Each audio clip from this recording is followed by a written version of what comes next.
Hai, Assalamualaikum cinta. Apa kabar? Sihatkah? Diharapkan semoga anda sentiasa berada dalam keadaan sehat sejahtera, lindungan rahmat dan barakat Allah. Amin, amin ya mujib. Baiklah, senang sekali saya di sini tentunya Mas dapat bersama dan bersuara lagi dengan anda. Dan dalam video saya pada kali ini, saya di sini sekadar ingin berkongsikan kepada anda mengenai ilmu ukrawi. Dikutip dari buku berikut ini, yakni 40 kisah balasan Tuhan. 40 kisah balasan Tuhan. Dikutip dari muka surat 26 dengan tajuk Banjir Menjadi Lautan. Banjir menjadi lautan. Jom kita dengarkan bersama. Mau ke mana pagi-pagi begini, Bu? Tanyakan An, salah seorang anak Nabi Nuh alaihi salam kepada ibunya pada suatu pagi. Hari ini ialah hari raya Tuhan kita. Jawab ibu An, isteri Nabi Nuh. Aku mahu ke tempat ibadat. Semua orang sedang berkumpul di sana untuk melaksanakan penyembahan. Katanya lagi. Hampir tengah hari. Sewaktu pulang dari tempat ibadat, isteri Nabi Nuh bertemu Kan'an di tengah perjalanan. Kan'an dalam keadaan sedih dan murung. Tahukah ibu, apakah yang telah ayah lakukan? Tanya Kan'an kepada ibunya. Dia menyuruh orang ramai di pasar. Dia mengajak mereka menerima seruan yang dibawanya. Dia mengajak mereka menyembah Allah, bertakwa dan taat kepada Allah. Si ibu pun menjawab, kalau begitu, ayahmu tidak mahu kita menyembah Tuhan-Tuhan yang kita sembah sekarang ini. Bukan itu saja, ibu. Bahkan dia membenci dan menghina Tuhan-Tuhan kita. Tambahkan An pula. Pada malam itu, Nabi Nuh alaihi salam menyampaikan dakwahnya kepada isteri dan anak-anaknya. Malamnya, seruan Nabi Nuh tidak diindahkan oleh isteri dan anaknya yang bernama Kan'an itu. Mereka menolak secara terang-terang. Sejak itu, isteri Nabi Nuh menjadi musuh dalam selimut. Dia sentiasa berusaha menggagalkan perjuangan suaminya. Setiap kali ada orang yang datang bertanya mengenai dakwah yang dibawa oleh Nabi Nuh, dia akan mengatakan bahawa suaminya berbohong. Beberapa lama waktu terus berlalu, isteri Nabi Nuh alaihi salam tetap dengan kedegilannya. Walaupun telah diberitahu tentang ancaman siksa yang akan menimpa mereka yang ingkar, dia langsung tidak takut. Ketika Nabi Nuh diperintahkan oleh Allah Subhanahu Wa Taala membuat bahtera, istrinya segera menyebarkan berita itu kepada orang ramai. Dia turut serta mentertawakan suaminya bersama-sama kaumnya. Setelah bahtera disiapkan, Nabi Nuh alaihi salam mengumpulkan semua jenis haiwan berpasang-pasangan.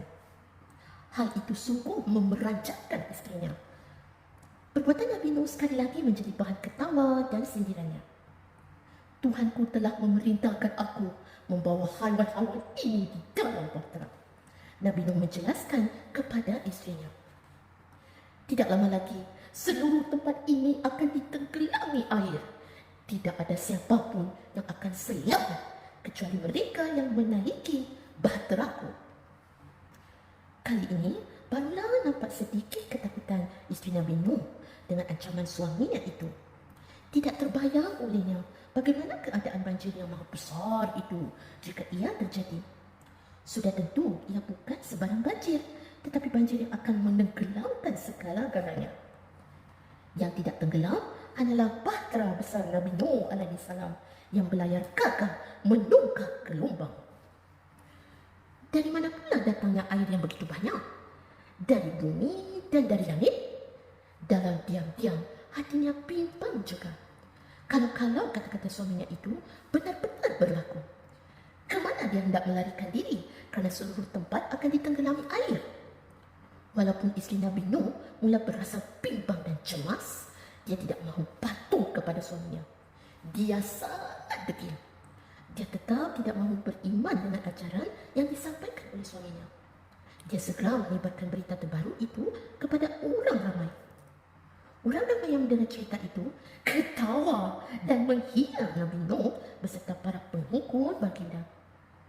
Orang ramai memandang rendah kepada Nabi Nuh dan pengikut-pengikutnya kerana kebanyakan pengikut Nabi Nuh adalah rakyat biasa. Pengikut-pengikut Nabi Nuh bukan orang-orang yang berpengaruh dalam masyarakat. Akhirnya berlakulah ketentuan dan ketetapan Allah Subhanahu Wa Taala. Janjinya untuk menurunkan azab kepada golongan yang ingkar dan derhaka ditunaikan. Hujan turun mencurah-curah, banjir pun berlaku. Semakin lama, air semakin naik. Dan diletakkan sini gambarannya seperti berikut. Ini ibaratnya ya.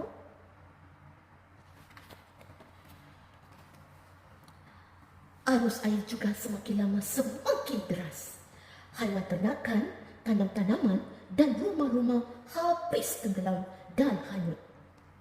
Bukan kepalang terkejutnya kaum Nabi Nuh melihat banjir besar yang datang dengan tiba-tiba itu. Belum pernah berlaku dalam sejarah manusia hujan selebat itu. Dari bumi pula terpancar air di merata tempat. Lama-kelamaan tidak ada tempat yang tidak dinaiki air. Bukit Bukau dan Gunung Ganang juga ditenggelami air yang amat deras arusnya. Tenggelam dan binasa seluruh tempat bersama para penghuninya yang derhaka. Seluruh daratan sudah menjadi lautan. Satu-satunya benda yang tidak tenggelam ialah bahtera besar Nabi Nuh. Bahtera besar Nabi Nuh berlayar dengan tenang. Nabi Nuh AS melihat isteri dan anaknya Kan'an dihanyutkan arus deras. Tetapi baginda tidak berdaya hendak menyelamatkan mereka. Mereka tidak termasuk di kalangan orang yang mendapat petunjuk Allah Subhanahu Wa Taala. Mereka tidak mendapat rahmat serta kasih sayang Allah. Sebab itulah mereka tidak mahu menerima kebenaran. Allah membinasakan mereka dengan banjir besar. Dan di sini ada info lagi dikongsikan, dan saya kongsikan bersama ya. Nabi Nuh AS berdakwah kepada kaumnya selama 950 tahun. Masya Allah. Tetapi sedikit sahaja yang menerima dakwah baginda. Nabi Nuh dicuri dan diancam dengan berbagai ancaman, termasuk dari keluarganya sendiri. Bahtera Nabi Nuh AS tersadai di atas sebuah bukit yang besar bernama Bukit Judi. Kesannya dapat dilihat hingga ke hari ini. Nah, sekian dan demikian yang dapat sempat kiranya untuk saya kongsikan bersama kepada anda. Semoga bermanfaatnya. Saya nanti bersama yang kesempatan mendatang, insyaAllah. Jangan lupa jaga kesihatan. Fi amanillah. Saya nanti bersama lagi yang kesempatan mendatang, insyaAllah. Saya sayang anda semua. Assalamualaikum warahmatullahi wabarakatuh.